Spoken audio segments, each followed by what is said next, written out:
Salam sejahtera Malaysia, denyut nadi suara rakyat bergema di channel ini.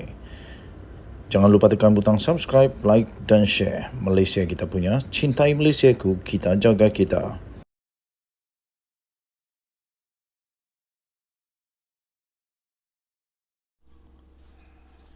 Salam sejahtera Malaysia, denyut nadi suara rakyat bergema di channel ini. Isu tentang 1MDB memang sudah dijangka adalah satu isu yang tak akan berlalu dengan mudah, tak akan selesai dengan cepat dan mungkin akan berpanjangan lagi. Buktinya sampai kini walaupun Najib Razak sudah dipenjarakan, isu ataupun kes 1MDB belum selesai. Terbaru ada rakaman terbaru, bukti terbaru mengenai 1MDB. Dan bukti ini boleh menyebabkan Najib berada di penjara lagi nanti. Telah diterbitkan di Malaysia kini 21 Jun 2023. Rakaman audio 1MDB macam suara Najib, kata Irwan. Mahkamah Tinggi Kuala Lumpur pada hari ini diberitahu bahawa salah satu suara dalam 4 rakaman audio yang dikaitkan dengan urusan 1MDB kedengaran seperti Najib Razak.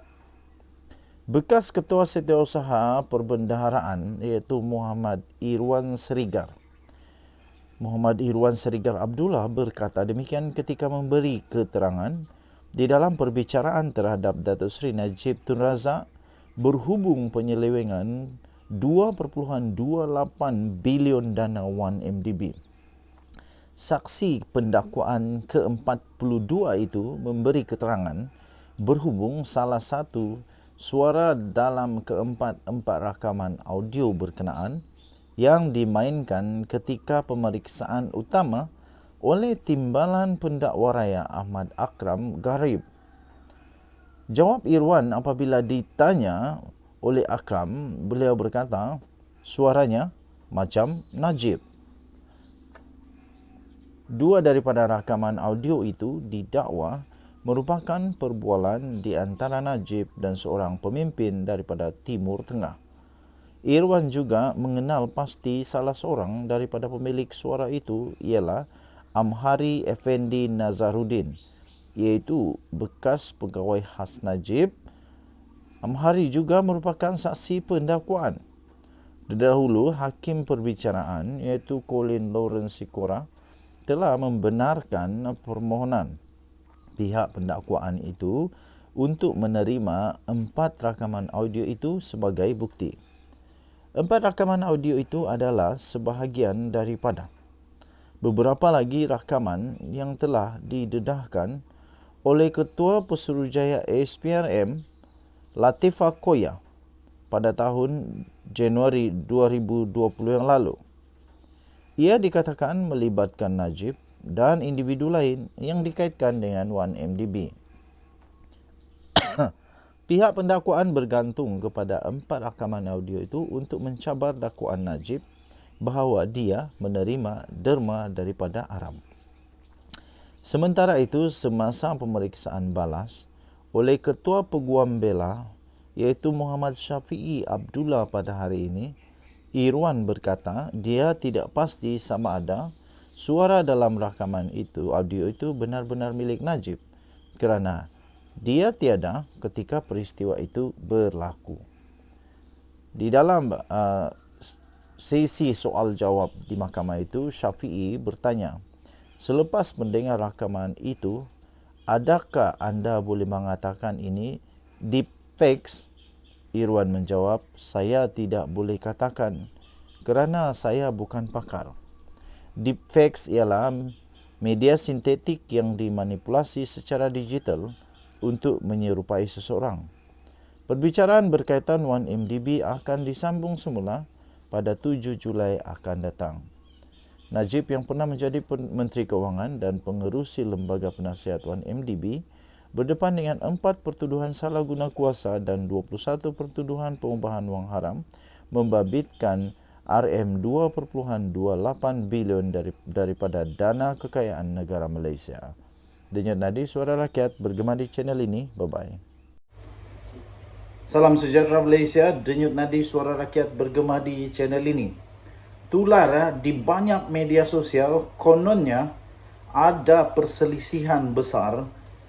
Perselisihan yang amat mengejutkan yang pastinya akan membawa banyak kesan kepada Perikatan Nasional, terutamanya untuk bersatu menjelang PRN di 6 buah negeri yang akan datang beberapa minggu sahaja lagi ini.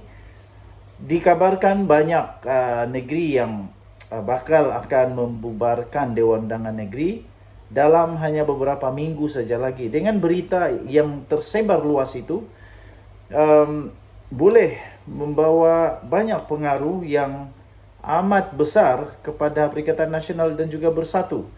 Melalui spekulasi yang baru sekarang ini yang berlegar-legar di media sosial, kononnya ada spekulasi perselisihan di antara Muhyiddin dan Hamzah Zainuddin. Apa sebenarnya yang berlaku di antara Muhyiddin dan Hamzah Zainuddin? Banyak spekulasi timbul. Walaupun begitu, akhirnya Faizal Azumu tampil untuk menjelaskan perkara yang sebenar, apa sebenarnya berlaku di antara Hamzah Zainuddin dan Muhyiddin Mak Yassin.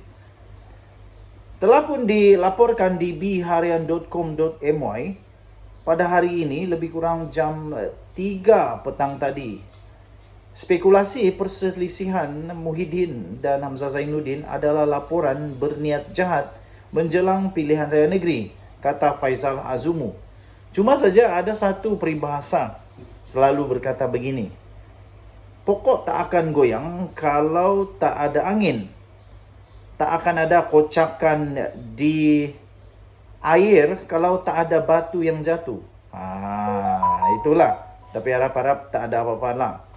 Tiada sebarang krisis dalaman di antara pemimpin bersatu, terutama presidennya, Tan Sri Muhyiddin Mak Yassin dan Setiausaha Agung Parti, iaitu Datuk Seri Hamzah Zainuddin, seperti yang sedang digembar-gemburkan oleh beberapa laporan media. Timbalan Presiden Bersatu sendiri, Datuk Seri Ahmad Faizal Azumu, menyifatkan bahawa dakwaan yang memetik sumber itu sebagai satu laporan yang berniat jahat. Katanya, jika laporan itu dibuat dengan memetik sumber, jelas ianya tidak beretika dan berniat jahat terhadap Bersatu dan Perikatan Nasional menjelang pilihan raya negeri PRN 6 negeri tidak lama lagi. Laporan itu berniat jahat, katanya. Tambahnya lagi, buat berita dan hanya memetik sumber tidak beretika, katanya kepada BH. FMT telah melaporkan bahawa kononnya timbul spekulasi mendakwa Hamzah Zainuddin dan Muhyiddin Mak Yassin bertelagah mengenai hala tuju parti itu.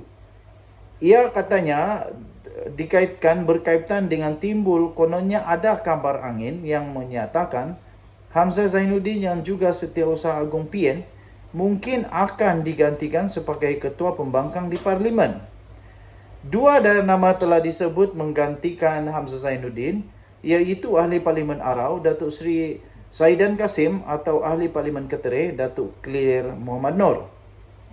Mengulas isu yang sama, Ketua Penerangan Bersatu Datuk Razali Idris berkata spekulasi itu adalah cubaan pihak tertentu yang sengaja dicetuskan menjelang PRN di 6 negeri untuk memburukkan Bersatu dan PN.